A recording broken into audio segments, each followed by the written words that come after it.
دونوں بھائیوں کی سخاوت کا یہ عالم تھا کہ ایک دفعہ سفر میں روانہ ہوئے.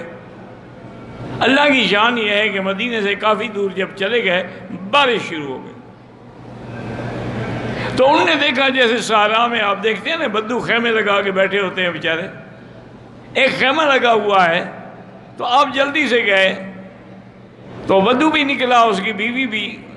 آپ نے کہا بھی بارش ہو گئی, ہمیں تم اپنے خیمے میں پناہ دے دو گے بارش تک؟ انہوں نے کہا مرحباً حباً و تکریماً, آئیں.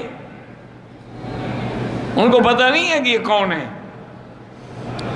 بارش جب تھم گئی تو اس نے جا کے ایک اپنا دمبا ذبح کیا, اس کو پکایا, تیار کر کے کھانے کے لیے رکھا. آپ نے بڑے شوق سے کھایا, حسن حسین نے, آپ کے غلام نے, آپ کے خادم نے, گھر والوں نے. بارش پھر شروع ہو گئی. اللہ کی شان ہے کہ 3 دن متواتر بارش رکتی تھی پھر شروع ہو جاتی تھی, اور وہ روزانہ ایک دمبا ذبح کر کے پکا کے حضرت کو کھلاتا تھا. اس کو پھر بھی پتہ نہیں ہے کہ میرے گھر آنے والے کون ہیں. جب تیسرے دن تسلی ہو گئی کہ بارش رک گئی ہے تو حضرت حسین نے اپنے خادم سے پوچھا کتنے پیسے ہیں تمہارے پاس؟ انہوں نے کہا حضرت 20,000 درہم ہے. فرمایا 10,000 اس کو دے دو.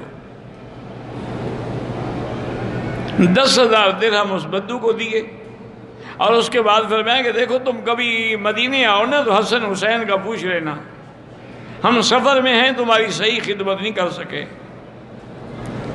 آپ روانہ ہوئے تو خادم نے مسکرا کے کہا, اس نے کہا حضرت سفر پہ جانے کی ضرورت ہی کیا ہے, 20,000 میں 10,000 تو آپ نے ایک بدو کو دے دیے, باقی تو 10,000 ہے وہ بھی کسی کو دے دیں گے تو سفر کیسے کریں گے. اس نے آپ کو 3 دمبے ذبح کر کے کھلائے ہیں, زیادہ سے زیادہ 1,000 کے ہوں گے. آپ نے فرمایا کہ نہیں تم نے سمجھا نہیں ہے, وہ بدو ہم سے زیادہ سخی تھا. وہ حیران ہو گیا اور نے کہا حضرت آپ نے ان کو 10,000 دیا ہے, سخی وہ تھا. فرمایا اس کی تو جائیداد ہی 3 دمبے تھے نا, اس نے تو ساری جائیداد ہی ہم پر لٹا دی, ہم نے تو پھر بھی آدھے پیسے رکھ لیے ہیں, تو سخی تو وہ ہے. اس کی کل جائیداد غریب کی یہی 3 دمبے تھے, اس نے ہمارے لیے قربان کر دیے ہیں.